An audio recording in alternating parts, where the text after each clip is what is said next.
দিনের পরের দিকে আমরা আলোচনা শুরু করাই। আলোচনার খানিকটা ক্ষেত্রে অগ্রগতি অর্জিত হলেও আমাদের অনেক কিছু বেশ কিছু বিষয় বাকি থেকে গেছে এবং সেগুলো আমরা আগামীকাল সকাল থেকে আলোচনা করব। আজকে যে সমস্ত বিষয়ে আলোচিত হওয়ার কথা ছিল তার মধ্যে সংসদে নারী প্রতিনিধিত্ব বিষয়টি আমরা নিষ্পত্তি করতে পেরেছি। যেটা জাতীয় সংসদে নারী প্রতিনিধিত্বের বিষয়ে দুটো বড় মাপের বিষয়ে, বড় আকারের বিষয়ে সিদ্ধান্ত নেওয়া গেছে। এর প্রথমটি হচ্ছে যে জাতীয় সংসদের নারী প্রতিনিধিত্ব ক্রমান্বয়ে 100 আসনে উন্নীত করা হবে। এ বিষয়ে প্রায় সকল দল একমত। দু একটি দল এ বিষয়ে তাদের নোট অফ ডিসেন্ট দিয়েছেন। এই 100 আসনে উন্নীত করা হবে এ বিষয়ে কোনো কোনো দল সরাসরি নির্বাচনের মাধ্যমে 100 আসনে উন্নীত করার পক্ষপাতী, কিছু কিছু দল সংখ্যানুপাতিক পদ্ধতিতে সংরক্ষিত নারী আসনে নির্বাচনের পক্ষে। কিন্তু দু একটি দল বাদে জাতীয় সংসদে নারী প্রতিনিধিত্ব ক্রমান্বয়ে 100 আসনে উন্নীত করার ব্যাপারে এক ধরনের সিদ্ধান্ত বা ঐকমত্য প্রতিষ্ঠিত হয়েছে। এর বাইরে অবিলম্বে আশু পদক্ষেপ হিসেবে নারী প্রতিনিধিত্ব যাতে বৃদ্ধি করা যায় সেজন্য কতগুলো বিষয়ে কিছু কিছু দলের নোট অফ ডিসেন্ট সত্ত্বেও আমরা সিদ্ধান্ত গ্রহণ করতে পেরেছি। এগুলো আমি বলছি, 6টি বিষয় আছে এখানে।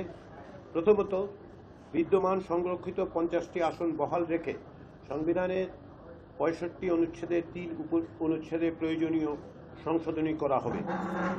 দ্বিতীয়, জুলাই জাতীয় সনদ স্বাক্ষরের পরবর্তী সাধারণ নির্বাচনে প্রত্যেক রাজনৈতিক দলকে বিদ্যমান 300 সংসদীয় আসনের জন্য প্রার্থী মনোনয়নের ক্ষেত্রে ন্যূনতম 5% নারী প্রার্থী মনোনয়ন দেওয়ার জন্য দলগুলোকে আহ্বান জানানো হচ্ছে। 3, পরবর্তী সাধারণ নির্বাচনে প্রার্থী মনোনয়নের ক্ষেত্রে রাজনৈতিক দলগুলো ন্যূনতম 10% নারী প্রার্থী মনোনয়ন দেবে। এটি আমরা আশা করছি সংবিধানের 65 অনুচ্ছেদের 3 উপনুচ্ছেদ যখন সংশোধিত হবে তখন এর মধ্যে তা যুক্ত হবে। 4 নম্বর, এই পদ্ধতিতে রাজনৈতিক দলগুলো সাধারণ নির্বাচনে প্রার্থী মনোনয়নের ক্ষেত্রে ন্যূনতম 33% নারী প্রার্থী মনোনয়নের লক্ষ্য অর্জিত না হওয়া পর্যন্ত পর্যায়ক্রমে প্রত্যেক সাধারণ নির্বাচনে ন্যূনতম 5% বর্ধিত হারে নারী প্রার্থী মনোনয়ন অব্যাহত রাখবে। এটিও 65 অনুচ্ছেদের 3 উপনুচ্ছেদে যুক্ত হবে বলে আমরা সিদ্ধান্ত নিয়েছি বা আমরা বলছি যে এটা পরবর্তী সময় সংশোধনীর সময় যুক্ত হবে। সংবিধানের 17 সংশোধনী যা 8 জুলাই 2018 সালে সংসদে পাশ হয়, এর মাধ্যমে সংরক্ষিত নারী আসনের মেয়াদ 25 বছর বৃদ্ধি করা হয়েছিল। সেই হিসেব অনুযায়ী এই সংরক্ষিত আসন 2033 সাল পর্যন্ত বহাল থাকবে। 2043 সাল পর্যন্ত বহাল থাকবে। তবে সাধারণ নির্বাচনে রাজনৈতিক দলগুলোর প্রার্থী মনোনয়নের ক্ষেত্রে 33% নারী প্রার্থিতার লক্ষ্য 2043 সালের আগেই যদি অর্জিত হয় তবে সংবিধানের 17 সংশোধনীর মাধ্যমে প্রবর্তিত বিধান নির্ধারিত সময়ের আগেই বাতিল হয়ে যাবে। এটি যেহেতু এখন 65(3)-এ যুক্ত আছে, আমরা বলছি যে এটা 33% উপনীত হলে তারপরে এখন যে পদ্ধতিতে সংরক্ষণ আছে সেটা আর থাকবে না। এর বাইরে আমরা আজকে সন্ধ্যার পর কমিশনের পক্ষ থেকে রাষ্ট্রপতির ক্ষমতা ও দায়িত্ব বিষয়ে একটি সাধারণ ধারণাপত্র কী কী বিষয় যুক্ত করা যেতে পারে সেটা আমরা উল্লেখ করে বিবেচনার জন্য রাজনৈতিক দলগুলোকে দিয়েছি। রাষ্ট্রপতির দায়িত্বের বিষয়টি সংবিধানের 48 অনুচ্ছেদের 3 নম্বর উপ অনুচ্ছেদে আছে। সেখানে বলা হয়েছে যে রাষ্ট্রপতি দুটো বিষয় ছাড়া অন্যান্য বিষয়ে প্রধানমন্ত্রীর পরামর্শ নেবেন। এর একটি হচ্ছে প্রধানমন্ত্রী নিয়োগ, আরেকটি হচ্ছে প্রধান বিচারপতি নিয়োগ। যেটি আমরা এখন বিদ্যমান ব্যবস্থায় ভিন্ন রকম করা সত্ত্বেও ফলে তার চয়েসের জায়গাটা অত্যন্ত লিমিটেড হবে।